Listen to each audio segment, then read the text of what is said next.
Hello student, आज हम discuss करेंगे ट्रांसपोर्टेशन सिस्टम के अंदर ट्यूब सिस्टम। इससे पहले वाली वीडियो में डिस्कस किया था हमने हार्ट के बारे में। ठीक है, हार्ट अकेला नहीं है जो ट्रांसपोर्ट सिस्टम के अंदर टेक पार्ट करता है। ठीक है, हार्ट केवल पंपिंग ऑर्गन है। ठीक है, जो ब्लड को फ्लो करता है अपनी ह्यूमन बॉडी के अंदर, लंग्स के अंदर। लेकिन जो हार्ट तो अपनी एक ही जगह पे रहता है। ठीक है, लेफ्ट लंग्स की तरफ थोरेसिक कैविटी होती है, वहाँ प्रेजेंट रहता है। तो बाकी जो काम संभालती हैं ट्यूब संभालती हैं। कौन कौन सी? आर्टरीज, वेन्स, कैपिलरीज, और इसके बीच में इंटरमीडिएट का काम करता है लिम्फेटिक टिश्यू, मतलब लिम्फ टिश्यू।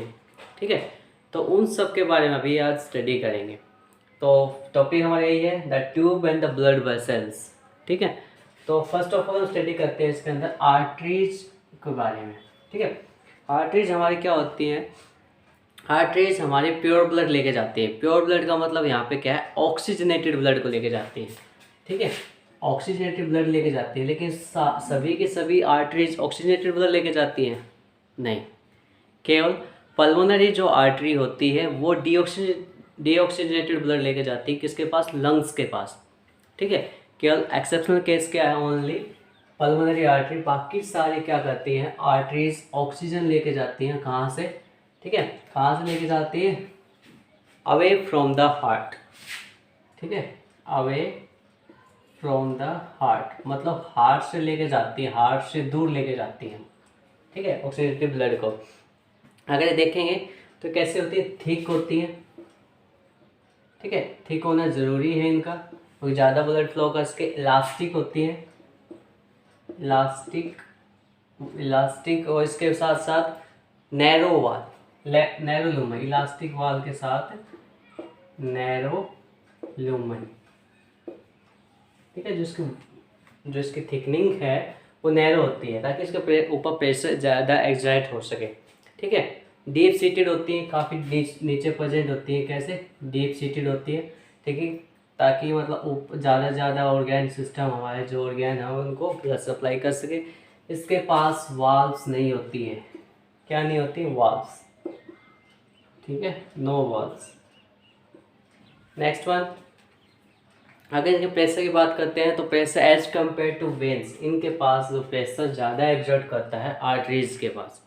ठीक है, अब आर्टरीज क्या कर रही है? जैसे हमारा हार्ट है ये, ठीक है, हार्ट से ब्लड लेके जा रही है दूर, away from the heart and body के पास ले गई। अब डायरेक्ट अगर बात करते हैं आर्टरी ऑर्गन को ट्रांसफ़र कर रही है तो बिल्कुल गलत है। ठीक है, तो उसके भी आर्टरीज डिवाइड होती है बाद में नैरो जो ट्यूब लाइन के अंदर, ट्यूब के अंदर, और वो ट्यूब होती है कैपिलरीज।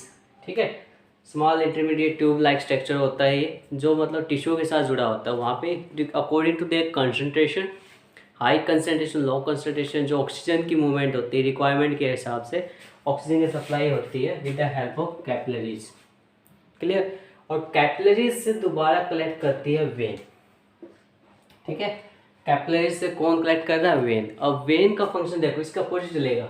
वेन क्या थी? आर्टरीज क्या थी? Away from the heart. लेकिन ये बैक टू हार्ट, इसका जो वर्क काम होगा बैक टू हार्ट। ठीक है, मतलब हार्ट की तरफ वापस चल के आएंगे, क्योंकि यहाँ पे कलेक्ट होगा हार्ट। ठीक है, बॉडी से जो ब्लड चल के आएगा वो वेन लेके आएंगे हार्ट के पास।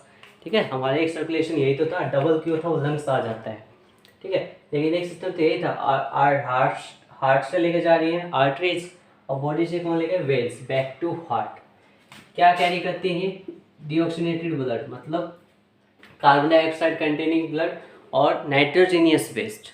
ठीक है, अकेली हम बोल नहीं सकते ओनली कार्बन डाइऑक्साइड लेके फ्लो कर रही है, नाइट्रोजीनियस वेस्ट भी लेके चलती है। ठीक है, अब इसकी बात करते हैं थिक थी, ये क्या हो जाएंगी? थिन हो जाएंगी। क्या हो जाएंगी? थिन हो जाएंगी।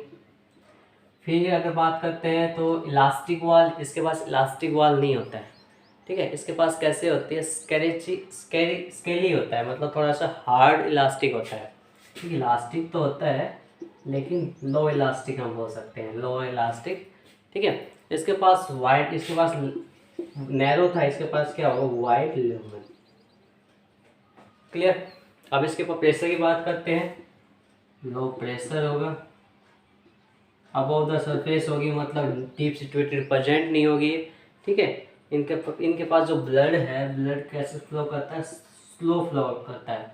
और इसके पास वाल्स होती हैं। एक्चुअली वाल्स का क्या रोल है, ठीक है। वाल्स का अगर रोल की अगर बात करेंगे तो देखो ये है, जैसे मान लो हमारी वेन है।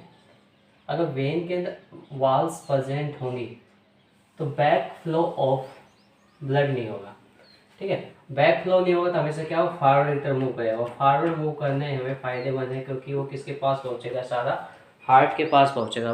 बीच में किसी जो टिश्यू के बीच में इंटरफेयर नहीं होगा, ताकि जो फ्लो है डायरेक्टली हार्ट के पास जाए फास्ट, जिसका क्या रिकवरी हो सके। क्योंकि हार्ट के पास से हमारे कौन लेके जाएगी, पल्मोनरी आर्टरी किसके पास लेके जाएगी, पल्मोनरी आर्टरी हमारी लंग्स के पास लेके जाएगी, और लंग्स के पास से पल्मोनरी वेन लेके आएंगे, और फिर कंटिन्यू ऐसा ही सर्कल चलता रहता है, ठीक है। वाल्स का ये काम करते हैं। नेक्स्ट वन इसके अगर बात करते हैं और तो लो प्रेशराइज की बात हो चुकी है, हाँ लो प्रेशराइज की बात हो चुकी है। डीप सिचुएटेड, ये डीप सिचुएटेड नहीं होती है, वाल्स उसके पास एब्सेंट होते हैं, ठीक है। ये तो था हमारा ट्यूब सिस्टम, ठीक है। ट्यूब सिस्टम के अलावा अगर बात करेंगे तो हमारे पास एक लिम्फेटिक टिश्यू सिस्टम प्रेजेंट होता है, लिम्फ प्रेजेंट होता है। मेन बात है लिम्फ एक्चुअली में क्या है वो देखते हैं, ठीक है। आर्टरीज और कैपिलरीज तो ठीक है टिश्यू के पास प्रेजेंट होती है, लेकिन सेल और टिश्यू के बीच में गैप होता है, और उस गैप के अंदर क्या प्रेजेंट होता है, इंटरमीडिएट इंटरस्टिशियल फ्लूइड होता है, जिसको क्या बोलते हैं, लिम्फेटिक टिश्यू या लिम्फ। इसकी डेफिनेशन लिख लेते हैं, द फ्लूइड प्रेजेंट, ठीक है, प्रेजेंट इन द स्पेस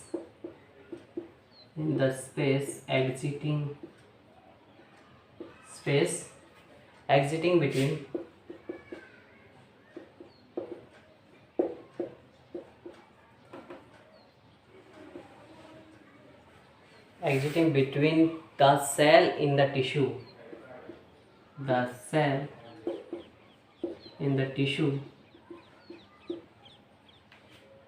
ठीक है।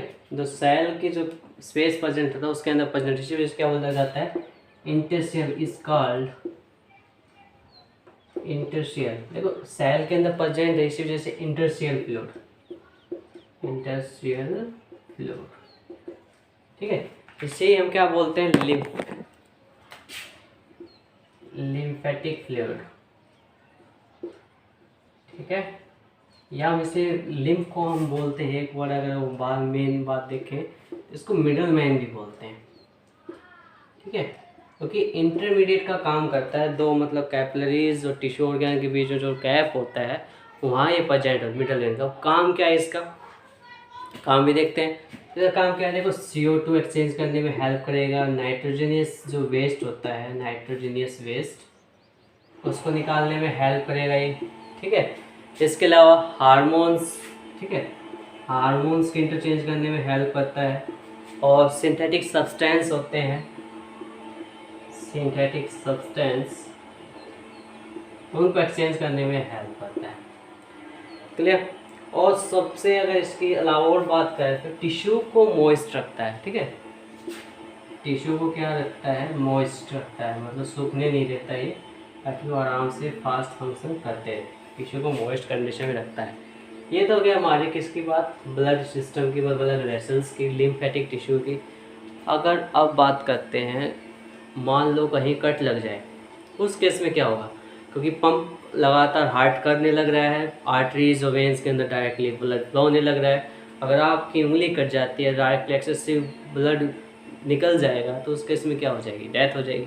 अब इसको कौन रोकते हैं, इसको कौन रोकेगा, ब्लड के कंपोनेंट होते हैं RBC, WBC and third one platelets, ठीक है। RBC की ब्लड हम पढ़ रहे हैं जिसके पास हीमोग्लोबिन प्रेजेंट होती है। WBC जो एंटीबॉडी फॉर्मेशन करती है, 9th क्लास में हमने पढ़ रखा है। तो लास्ट क्या बचा, प्लेटलेट्स, जिसका काम क्या होता है, ब्लड क्लॉट करना, ठीक है। हम ऐसे बोल सकते हैं प्लेटलेट्स का फंक्शन, ठीक है, प्लेटलेट्स।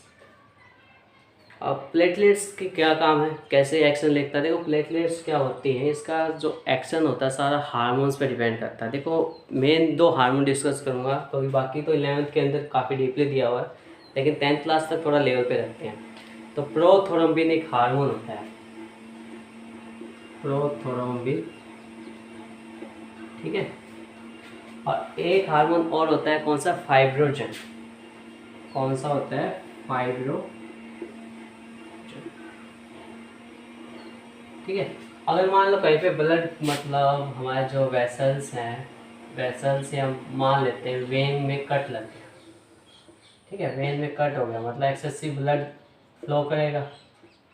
ब्लड फ्लो कर रहा है इसका मतलब क्या है, जो आरबीसीज हैं वो बाहर जा रही है, आरबीसीज रेड ब्लड कार्पुसेल्स, ठीक है, रेड ब्लड सेल नहीं कार्पुसेल्स, वो बाहर जा रही है, ठीक है। उनको रोकना है तो उनको एक्टिवेट करने के लिए जो ब्लड के अंदर कैल्शियम प्रेजेंट होता है वो प्रोथ्रोम्बिन के अंदर एक्टिवेट करेगा। ये इनएक्टिव फॉर्म में होते हैं, देखो ये इनएक्टिव फॉर्म में, ये एक्टिव कब होते हैं, जब कोई चोट लगे, इंजरी अकर हो, उस केस के अंदर होते हैं। किसमें कन्वर्ट कर देगा, थ्रोम्बिन के अंदर। जो थ्रोम्बिन जो मतलब एंजाइम है वो एक्टिवेट करेगा फाइब्रोजिन को, क्या बनेगी हमारी, फाइब्रिन बनेगी।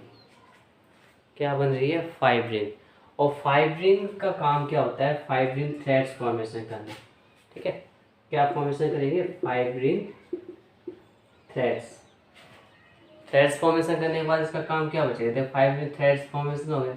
आप इसके साथ मिलके आरबीसी, रेड ब्लड सेल का आरबीसी, मतलब ये थ्रेड्स फॉर्मेशन कर दिए, उसमें आरबीसी क्या होंगी, फंस जाएंगी, ठीक है।